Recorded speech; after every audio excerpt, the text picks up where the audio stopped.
Hi everybody, I'm Chris Williams, Channel 13 Newmarket. This is the public access station for the town of Newmarket, New Hampshire. Tom's here recording me. I'm here at Channel 13. We cover local town events, town council meetings, planning board meetings, zoning meetings. We cover a lot of meetings here at Channel 13. That's what we do. We're a government access TV station, giving the people in Newmarket, all the information that they need to know about what's happening in the town, and maybe they come out and voice their opinions about things they like that the town government is doing, things they don't like the town government is doing. Maybe they want to block a 200 unit subdivision that might be going in at the edge of town. That could be like destroying like an historical farm or something like that. But so there's a lot of stuff. You would think in a town that only has like 8,000 people in it that there's not a lot going on, but believe me, there is a lot going on in this little borough that we call Newmarket, New Hampshire, this beautiful gem on the New Hampshire seacoast. How did I get started at Channel 13? I answered an ad on Craigslist for a little public access station that needed an operator to run the equipment to cover the meetings and stuff. And I had been doing some broadcasting in Gloucester. I was living in Gloucester for like 7 years. And I was volunteering at a public access station up there. Felt like I could do the job. Felt like I knew a thing or two about public access TV, maybe things that other public access stations weren't doing. I didn't feel that my local channel was covering enough local events with any great detail. There was barely any like school-related programming on the station, so I came up here to Newmarket, and they were interested in the exact same thing: getting more local programming on the air, getting more meetings covered, getting more local events on TV. Because there's a lot of fun events we have in town throughout the year. We have a special event called the Heritage Festival, which has all sorts of like multicultural events like dance and awesome food, and we usually cover that each year. Plus, the school was barely represented on the local TV station. There was nobody covering sports. We have a really good basketball team, Go Mules, here in Newmarket. And so, we did that. It took a while, got a lot of programming, got some new cameras and new equipment in here. And we got a video club started up at the high school. And since I was already the AV guy for the town, I sort of slid into doing that. So basically what started out as a job that was supposed to be temporary and maybe 5 to 10 hours a week, if I was lucky, has pretty much morphed into nearly a full-time job between working for the town and the school district. So, plus I get to play with all this awesome equipment. And since then we're here in Newmarket, Durham's right up the road, which is where the broadcast center for New Hampshire Public Television is. So given my experience here doing video production work, I also do some part-time work up the road at New Hampshire Public Television. Yeah, I'm always looking to add more programming, especially at the schools. The high school video club is a pretty good number of kids running it. We cover school events, sports, talent night, improv shows, the annual drama programs that the drama department does. We've covered like 3 really awesome plays over the last 3 years, and we're always looking for new things to do. Student videos are a big thing that we want to see put up on Channel 13 to show what the students are producing here in our community. We get our funding from Comcast. It's like the little thing on your cable bill most towns have is a franchise fee. That's sort of like a fee for allowing them to do business in our town, and it's sort of like a right-of-way thing. And a portion of that money comes to your local community access station, and we get to use that. We use a portion of that money to run the station. It helps us buy equipment. It pays me, and And also what we don't use, it also goes back into the general coffers of the town, so it helps them to, it's a little bit of extra revenue for the town, so it's like a little extra tax that they get to collect. The benefits are folks who can't get out on a particular weeknight because they work.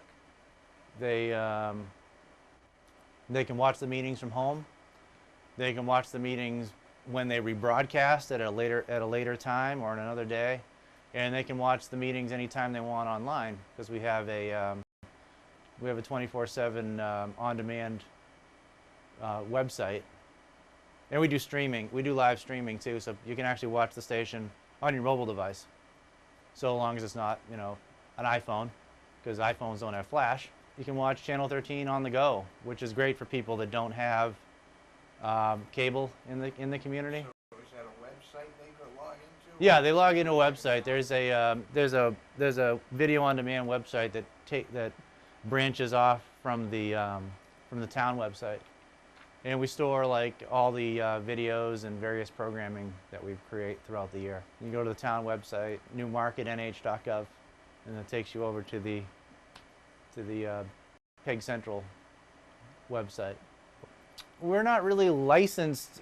Basically, every public access station is given to like whatever rules that the either like a local cable board or a local board of selectmen set up. So we are not a full-fledged public access station. The public can't come in and take out cameras or come in here and produce their own content or submit their own content.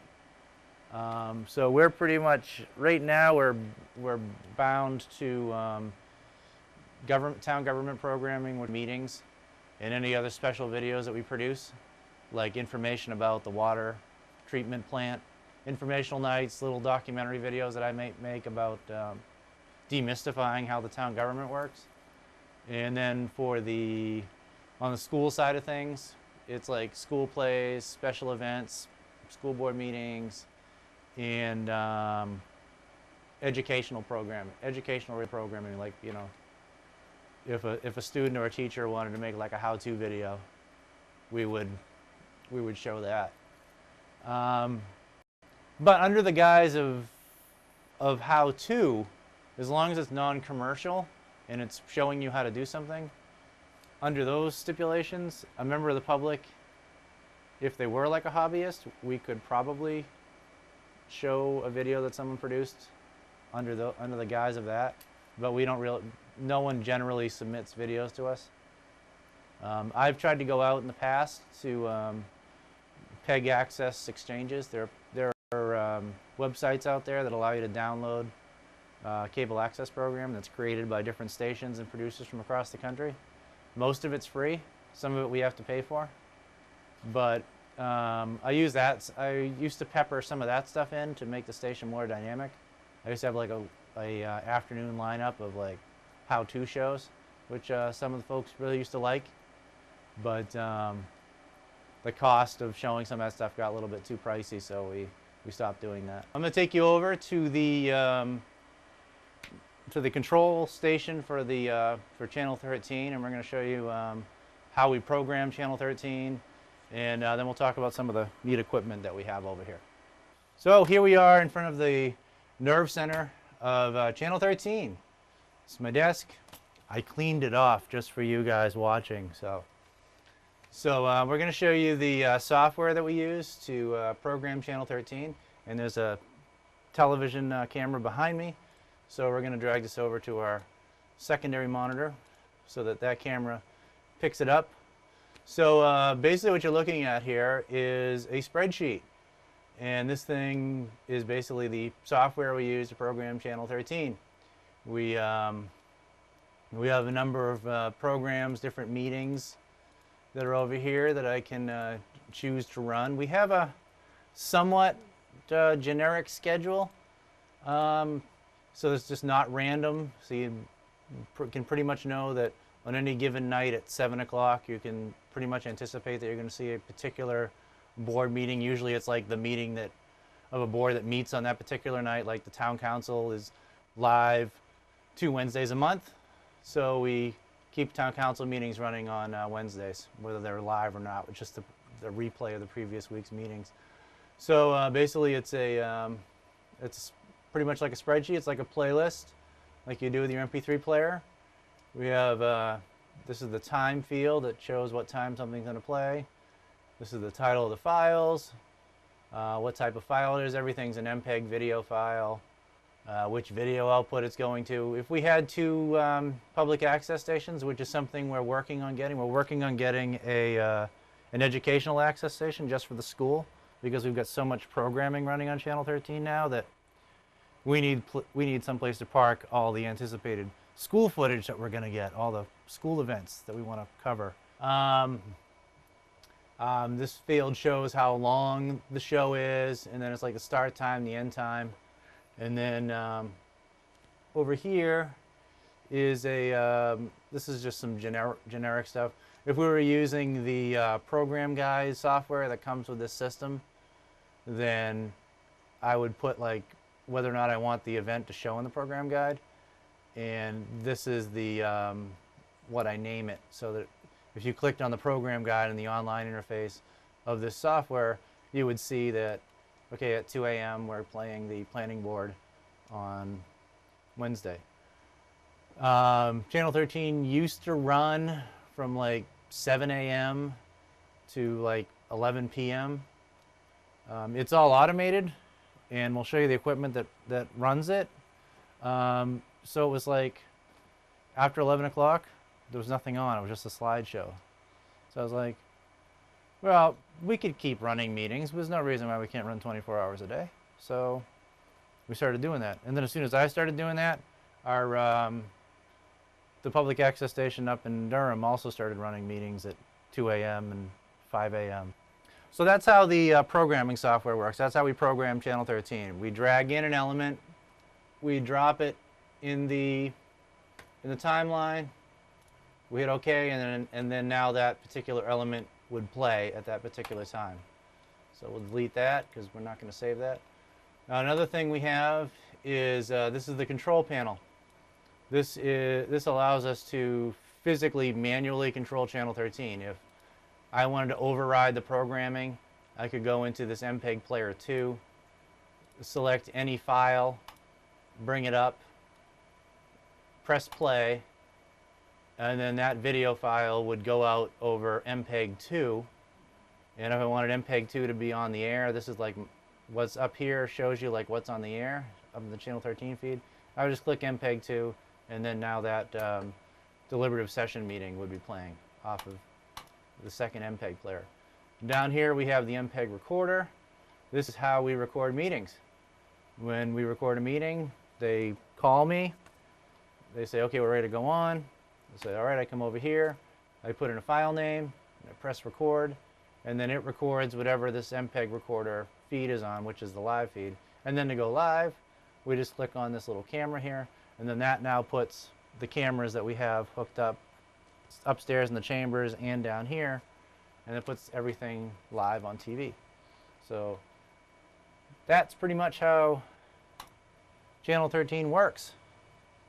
So here we are by the nerve center of Channel 13. You saw over by my desk how we control things.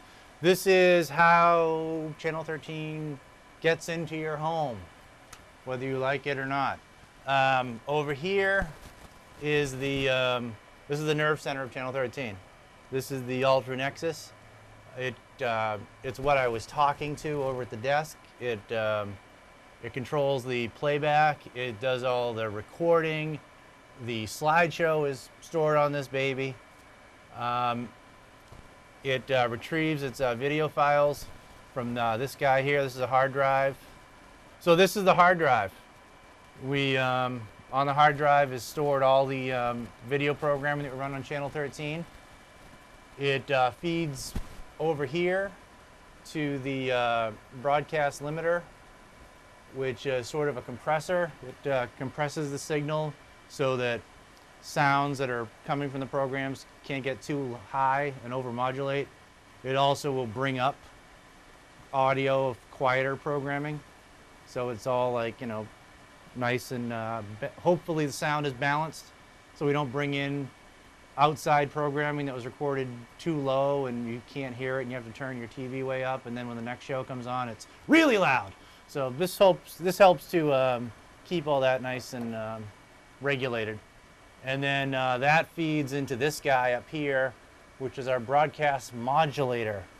This takes the audio signal and the video signal, puts it into a format that we can then send out through a coaxial cable to the Comcast fiber box, which is in the back, and then that goes up to Exeter or wherever, whatever local Comcast office gets our signal, and Comcast gets it, and then they put it on channel 13 so that you guys in Newmarket can watch it. Also, we have this guy here. This is our pig stream unit, and this is our 24/7 live internet broadcast streamer, and it runs the exact same programming that comes out of this guy.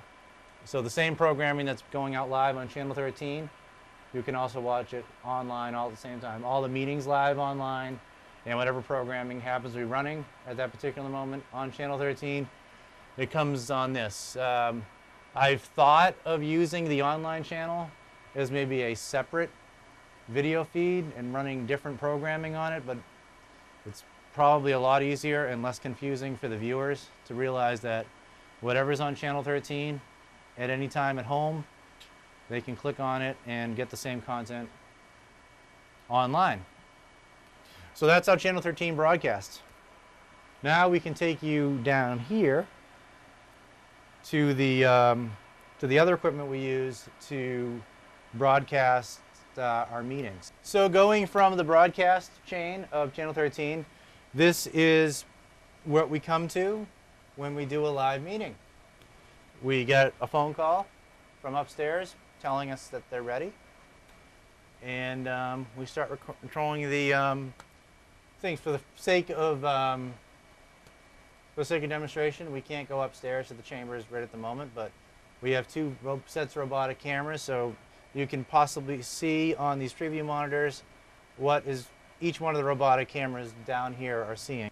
No, not with that camera, but with camera 2, I can even zoom in and get a shot of our booth. There we are right there. So this is the robotic camera system. It's really neat. We even have a camera outside, which is showing you how the camera moves around inside the housing. So with this joystick here, you can move the camera to the left, move it to the right, move it up, move it down, zoom it in, zoom it out, and you get the basic idea of how it works.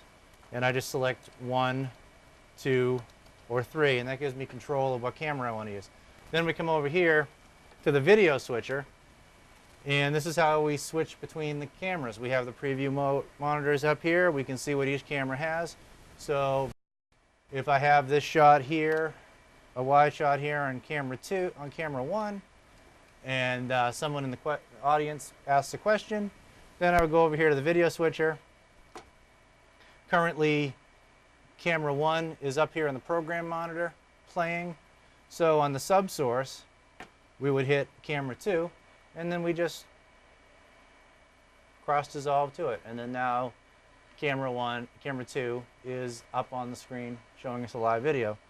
And then maybe camera 3, on camera 3 someone over here starts talking, so we just hit camera 3, and then now we dissolve with the person, the ghost, on camera 3. And we have simple, very simple little graphics.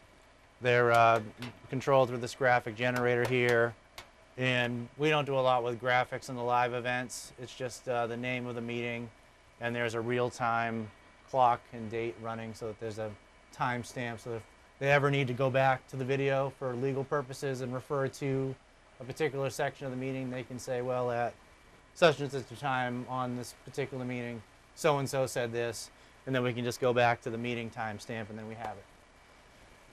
And that, friends, is channel 13. That's basically how it all works. Thank you for watching the video. Thank Tom for coming to visit us, and hope you learned something about how a government public access station works.